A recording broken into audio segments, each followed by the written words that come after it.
What's up? We're back on Hidden Gems. This time we're doing something a little different, starting a series of episodes called Baylor Old Heads with some hoopers from past teams.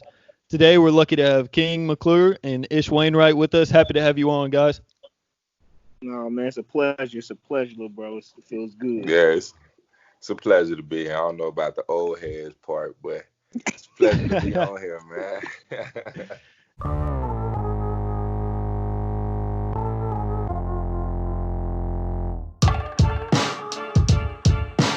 Hidden Gems. Hidden Gems. Hidden Gems. Hidden Gems. Hidden Gems. Well, bless your ears, baby. I listen to Hidden Gems every night before I go to bed. I listen to Hidden Gems in the kitchen.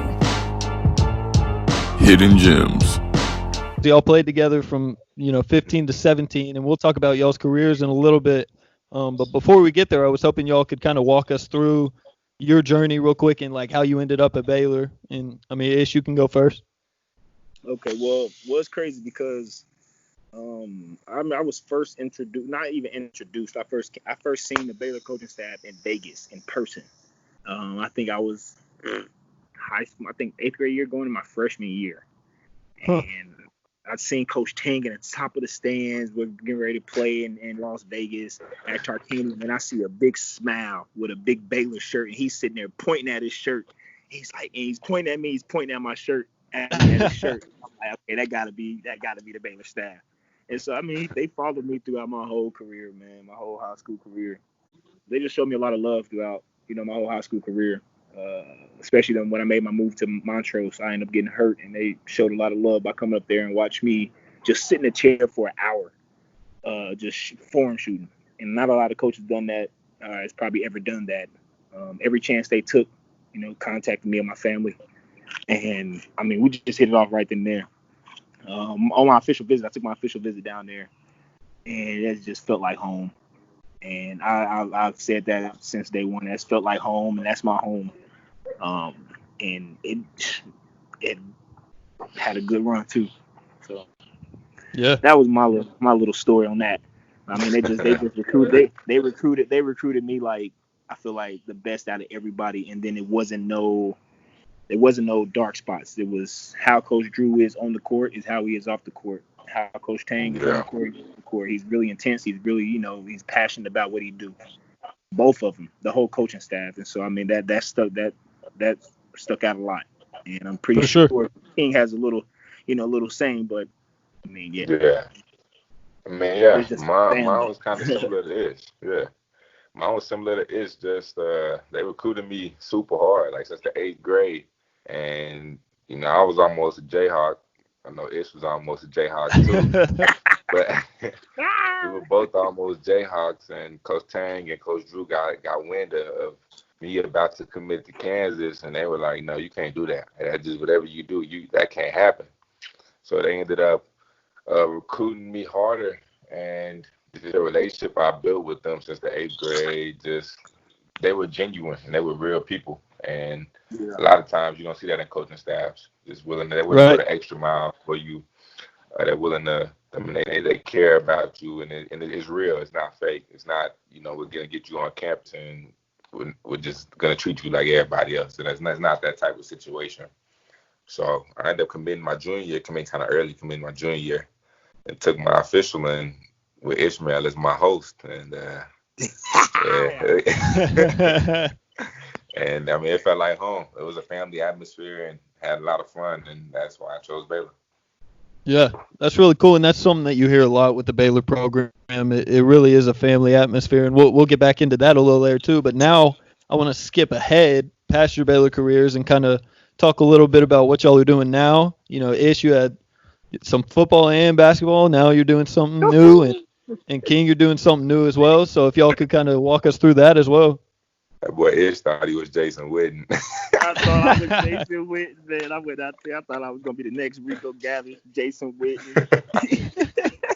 That went out. That went down. That went out the window. But no, I wanted to try something new. Football. I grew up playing football, playing quarterback, tight end, middle linebacker, everything I could possibly play, I played.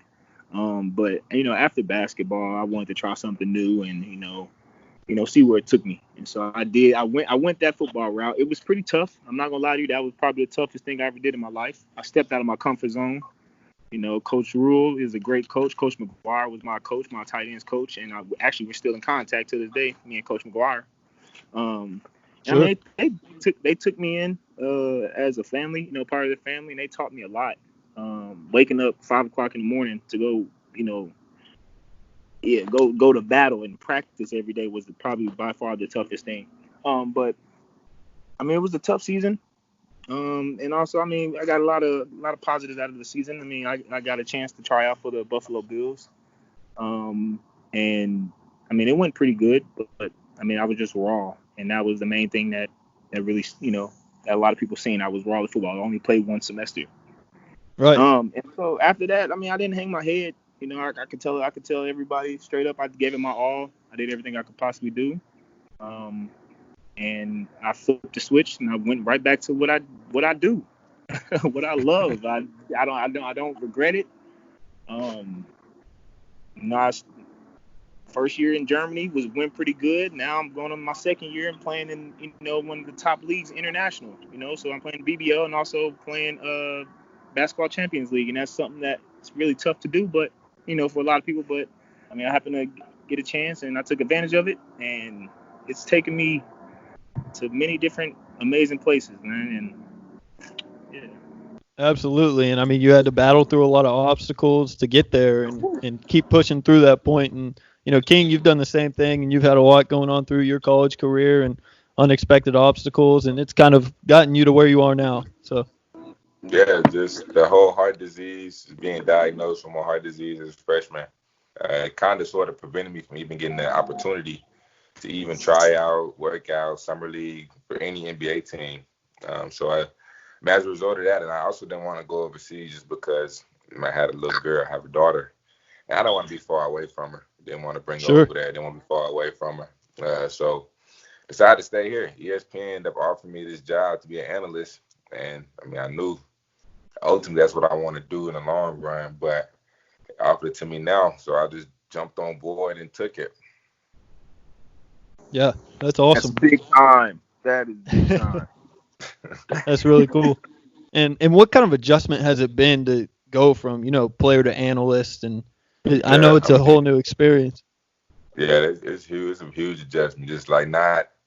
I think the thing that really killed me the most, honestly, I've never said this, is the fact that you're analyzing players that you feel like you're better than.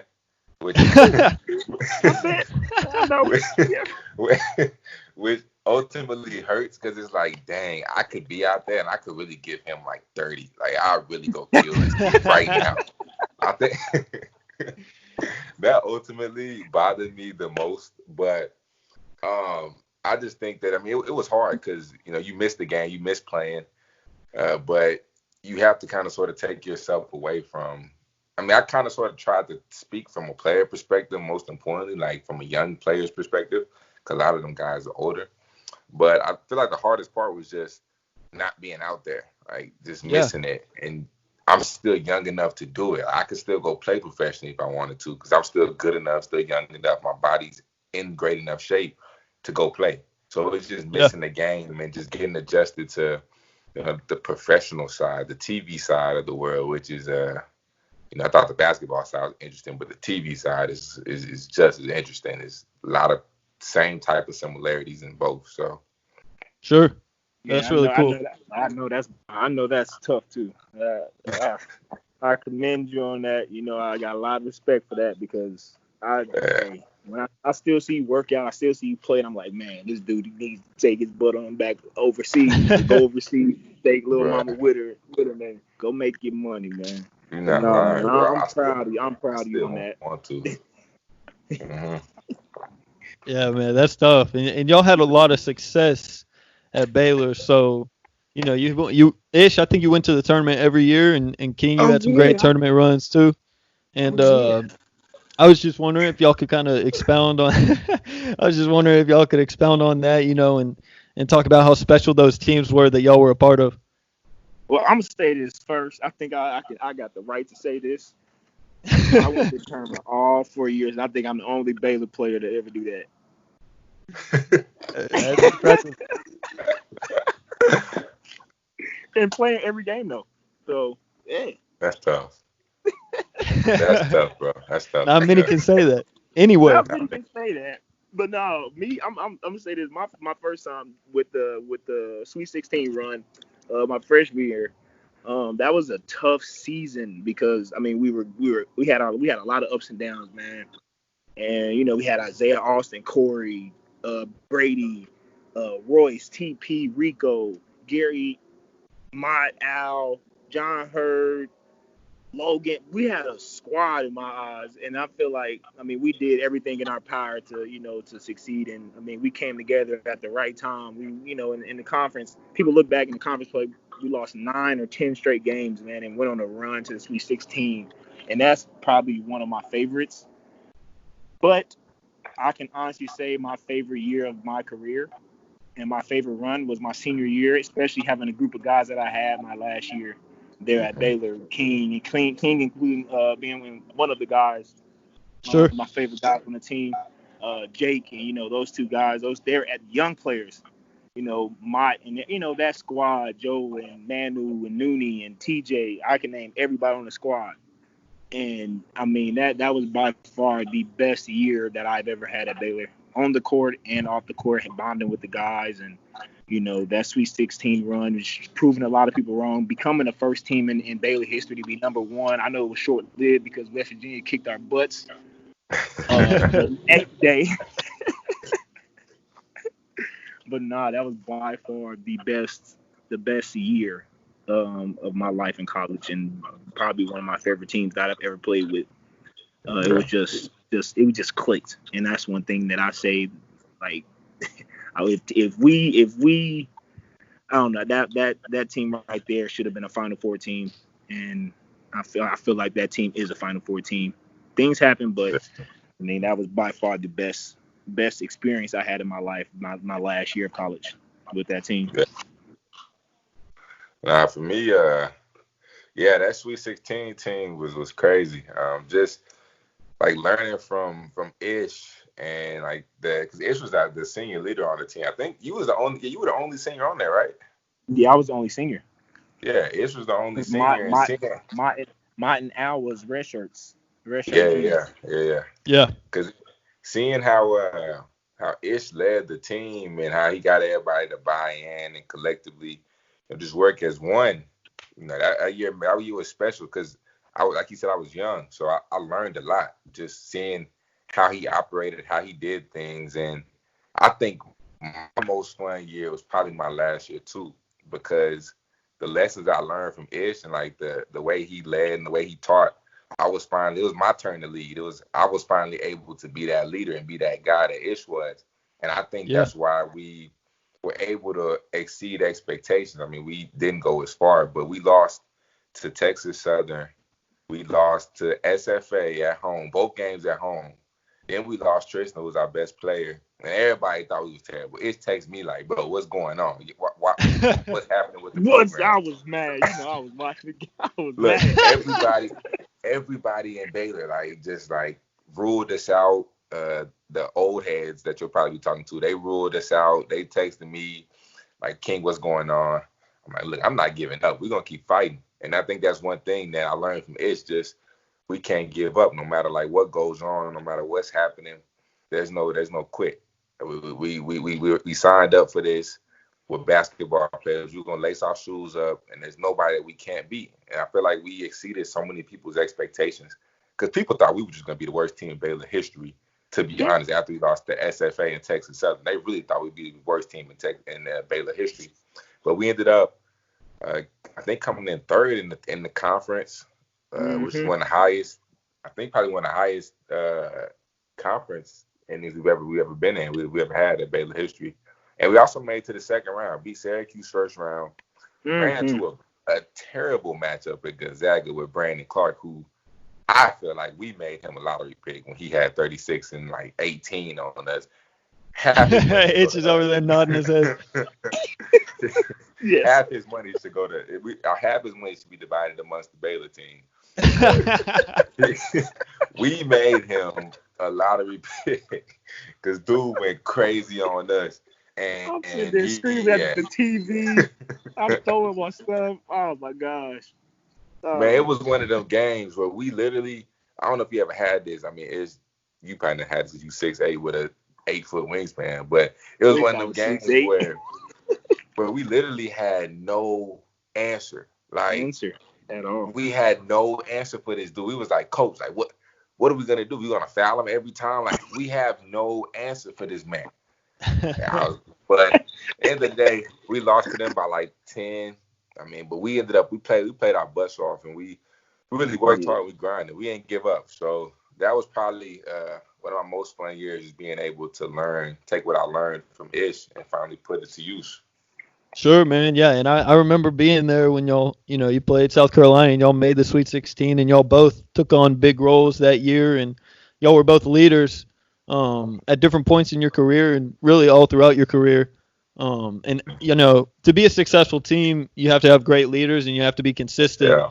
And on that note, practice is a big part of that. What was the Baylor practice like? And y'all talk about the atmosphere. What made Baylor practices special? And can you just kind of give us some insight into what that looked like?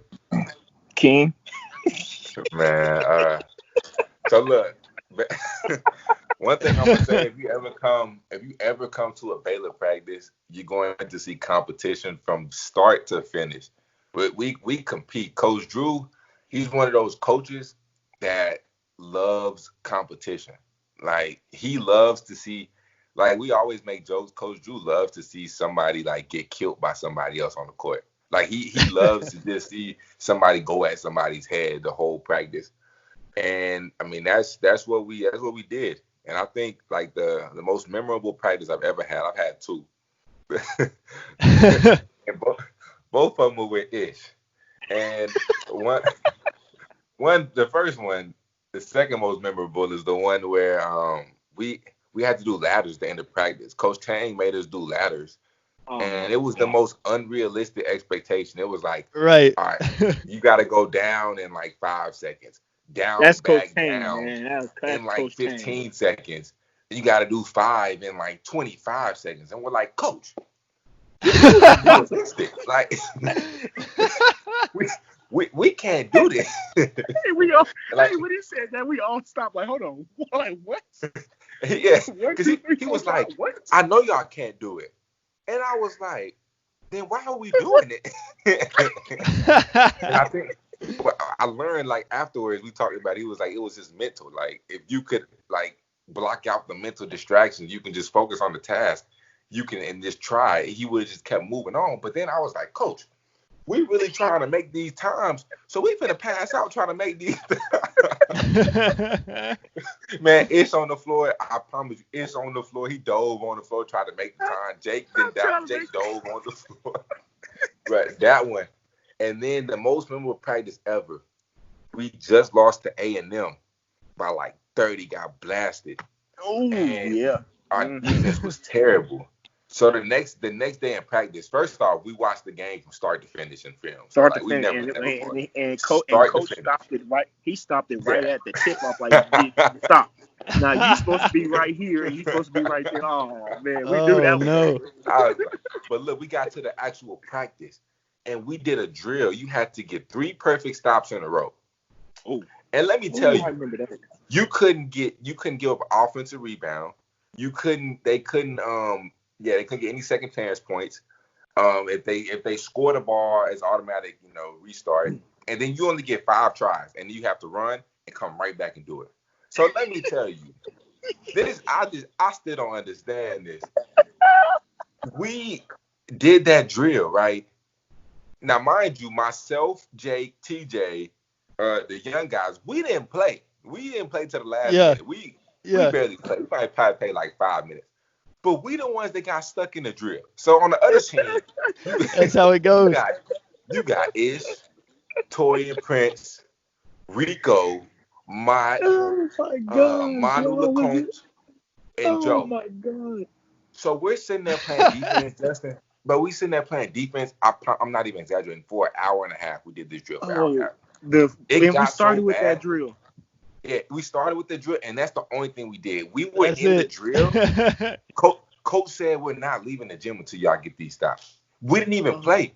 And we have to box out Rico, Ma, and Ish. Keep them off the boards. Plus, we got to keep Manu from scoring, keep TP from scoring. But we're like, dude, it got so bad just that I started crying. Like, I was like, bro, I'm so frustrated. I was crying. Like, I'm like, bro, we're not getting this, coach. And it doesn't get any better because you just get more tired as the drill goes on. Because you got to run. Keep running sprints. You keep running sprints and get right back on deep. You got to get it early. But I told Coach, like, Coach, I can't do this. Like, and he was like, don't ever say the word. You can do it. I'm like, Coach, we really can't do this. Like, this is not going to get done today. Hey, I never seen Coach New so mad before. We did that drill for an hour and a half. Everybody was mad. And then Coach Mack was just like, oh, you guys got to figure something out. And I'm just like, bro. Yeah. I'm just like, bro. That's Mac. Y'all come hop in there and do this, man. Hey, that's what you always say. You gotta figure it out. You gotta figure it out, guys. Come on, Mac attack.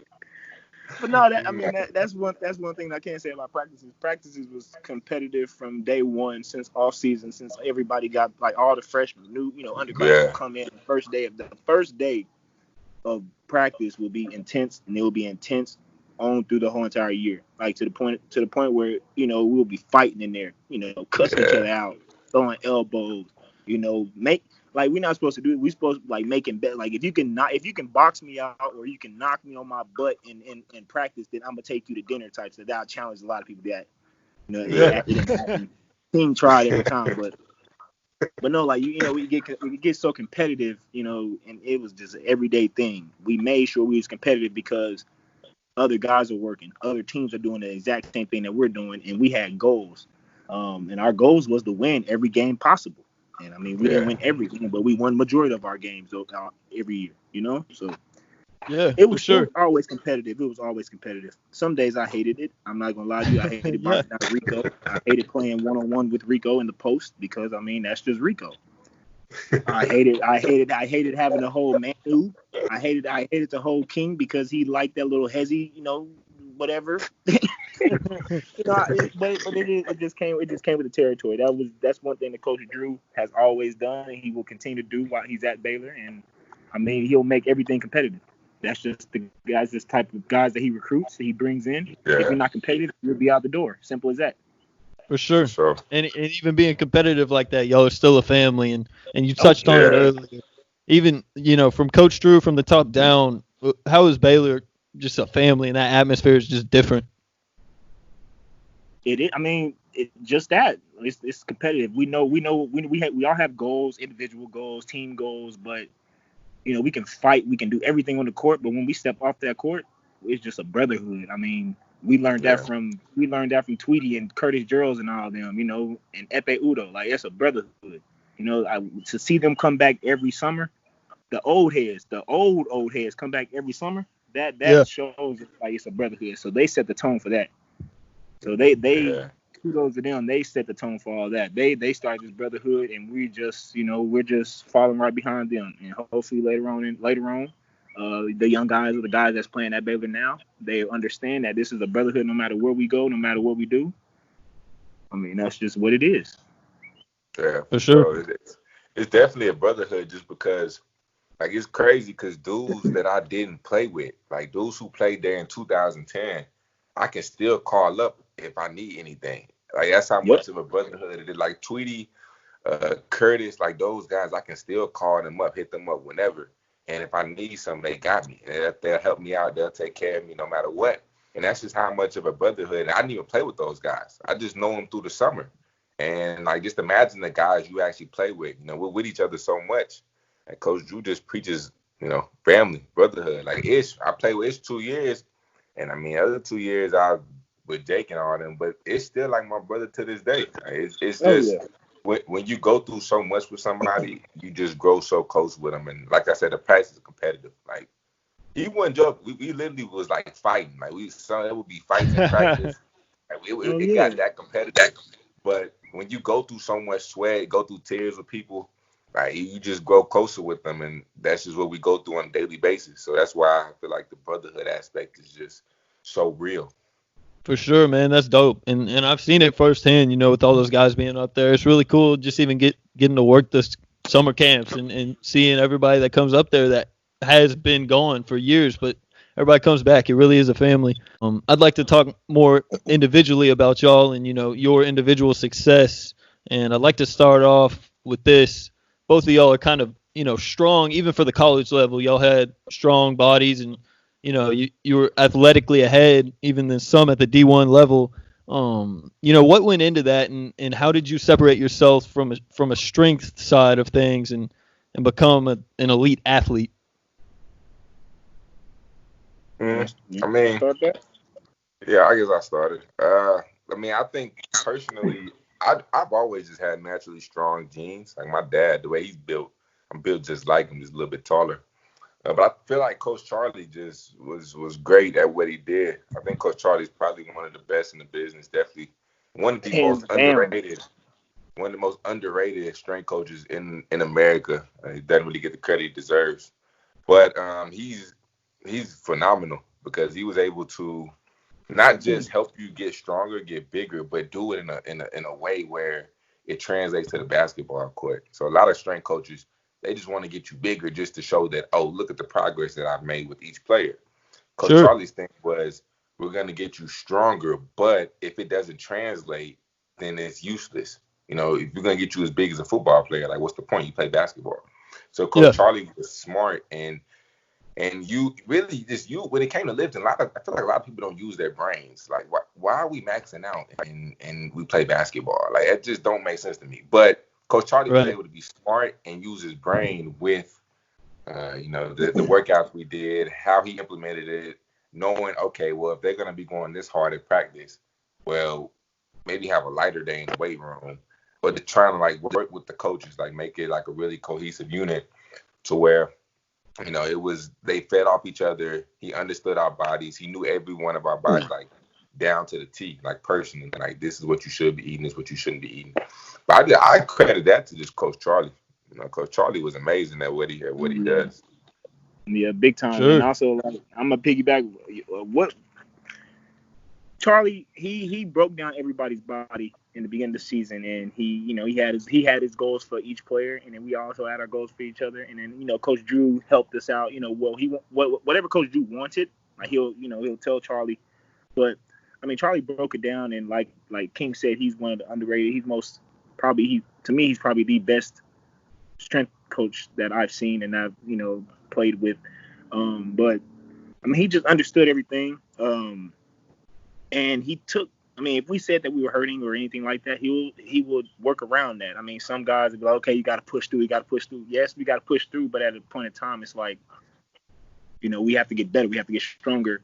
And Charlie came up with so many different things to get us stronger. Like people don't realize we were playing volleyball. We was playing netball, volleyball, and that helped so much. We was explosive. Our landing techniques, all that in one little game. That's just a warm up. He just found different ways to help us out and get us stronger. And yeah, that's just how it is. I remember sending food to Charlie all the time because that's another good thing. You have to fuel your body because me being it was point in time my weight in college has been up and down. It's just been a roller coaster. But I can honestly say, when I start sending him food, he used to tell me what to add, what to take away, just little stuff like that. To the point where I was sending him everything that I ate throughout the day. I was sending him at least 15 pictures a day. Of everything that I've touched. So he just broke it down. He understood everything, and he's by far, I give him a lot of credit. And I'm pretty sure I'm not the only one that gives him a lot of credit. Look at Jonathan Motley. Jonathan Motley came to Baylor, 6'9", a toothpick. He left a monster. So you got to look at things like that. Look at the process of everybody, throughout Baylor, and I give a lot of credit to Coach Charlie. Yeah, absolutely. That's a testament to, like you said, these guys developing all 4 years, and y'all got so many guys in the pros that does translate directly from Charlie, and it also shows how much he cares, like you said, and that kind of translates to your side of the game, and you're a great scorer yourself, but you were able to impact the game a lot of ways outside of scoring. Can you speak on that, Ish? Well, I'll look at it like this. Yeah, I could have scored, but then I have other guys on my team that are like real life scorers. I mean, I feel like I was going to impact the game in different ways. I mean, yeah, I know Rico's going to get rebounds and this and that. TP's going to score. TP wants to score. Al wants to score. Everybody wants to score. But I was like, okay, if y'all want to score, then shoot, I'll get you the ball. Don't worry about it. If I seen something that the point guard didn't see, then I'm going to let the point guard know. Then we'll run it and run the backs and run the same play, and we'll get it to you. But I mean, I don't know. I've never. I can score. I'm gonna let you know that. Yeah. That's why I prefaced it with that. Yeah. Now I love to score, and I love to shoot. But I mean, it just came over time, man. Just growing up, growing up, my mindset was always a point guard mindset.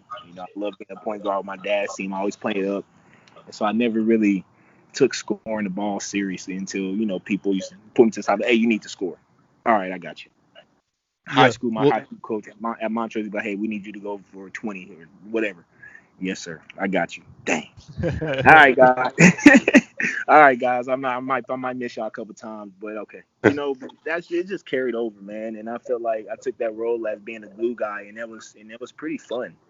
And I loved it. If I go back, I would score more, but I'm gonna still be that glue guy. Yeah. Well, I mean that moves in. Oh, go ahead. No. I was about to say I wish I was like Keenan and score like 30, 20 plus. I wish, but I'll do that now.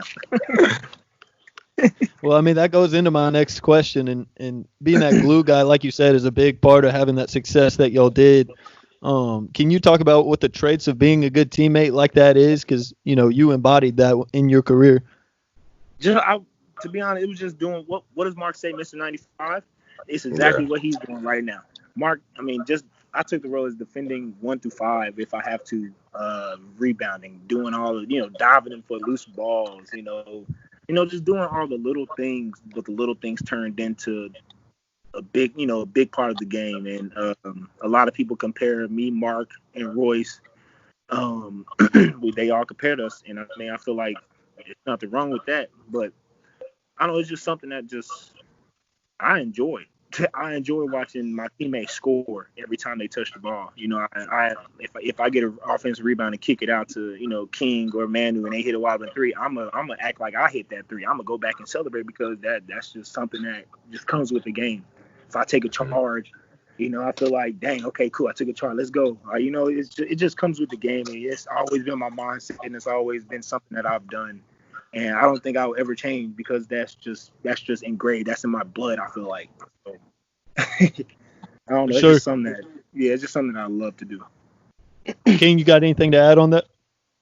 No, I think the biggest thing is just being selfless and just it takes a real humble person to be a leader like that and to be a glue guy, because when you're a glue guy, you don't always get the recognition.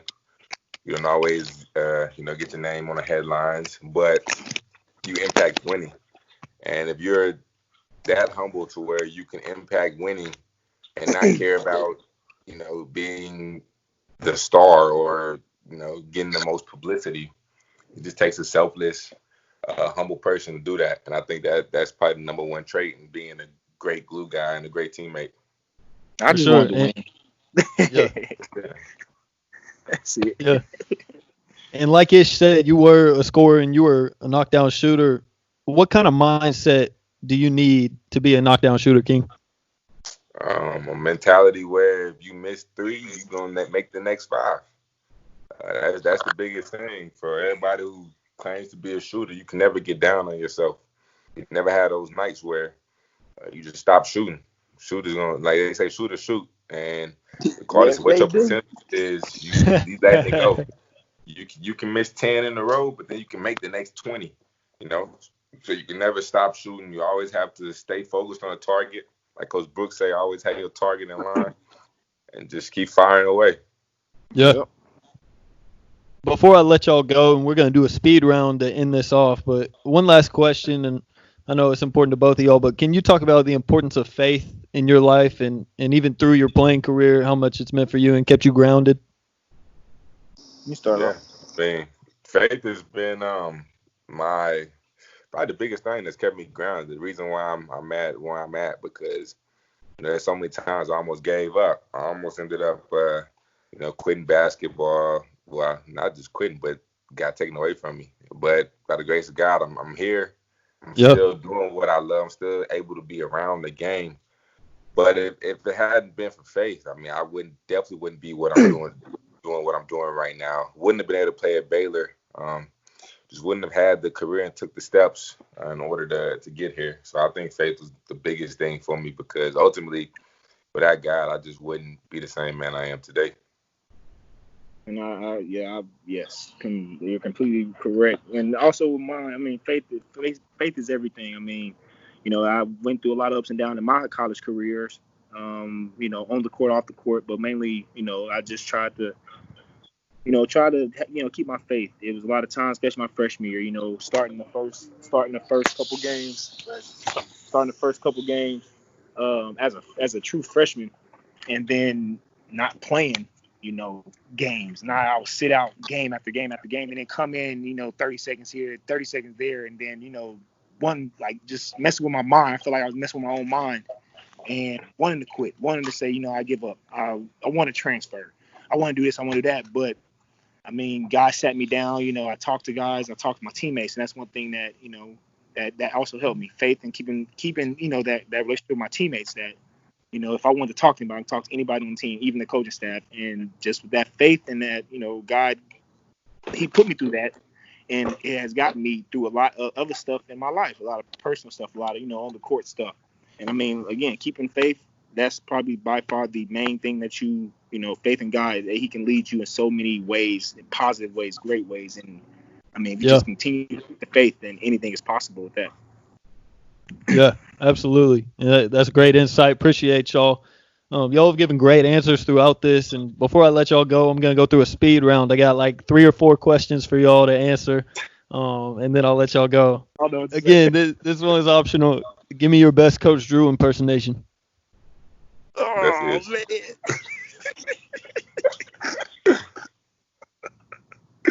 Oh, man.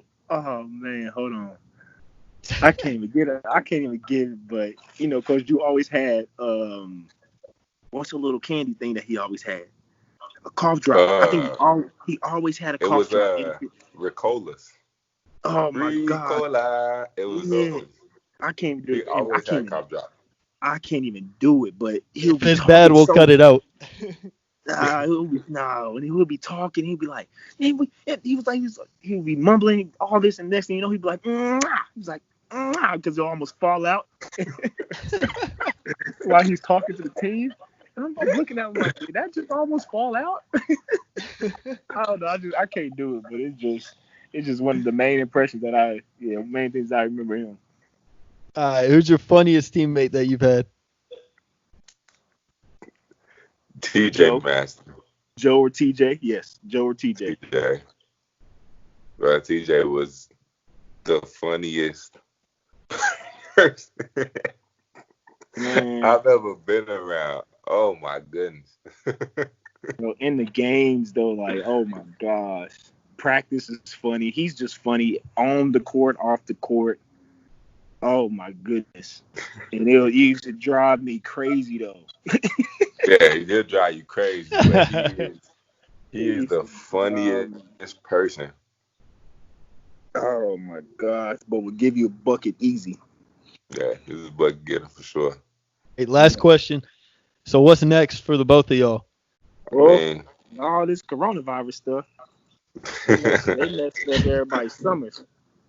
I mean, sure. I have plans to play in. I have plans to play in the NBA Summer League this summer and see where that takes me. And then also, if I don't make it, if nothing happened in the NBA Summer League, then I'm pretty sure I'll keep playing basketball overseas somewhere. And whenever the opportunity comes, then I'm gonna take full advantage of the opportunity and provide for my family, take care of my little son and my little daughter. Yeah. Right. Yeah. I mean, for me, season ended abruptly, so I was supposed to be on a flight, and go call a game, and they told me I can't even go because of the corona. So now it's just, I think I might get in the radio a little bit, do a radio show until, just for the off season, until it's basketball season again. But just wait again, get my contract renewed, and go from there. Sure. Yep. Well, I appreciate you guys coming on. This was awesome, and I'm excited to get some more Baylor old heads on here and just hear what all y'all got to say. Y'all all had great careers, and y'all had a lot to share, so I really appreciate it. Yes, sir. Appreciate you, man. Anytime.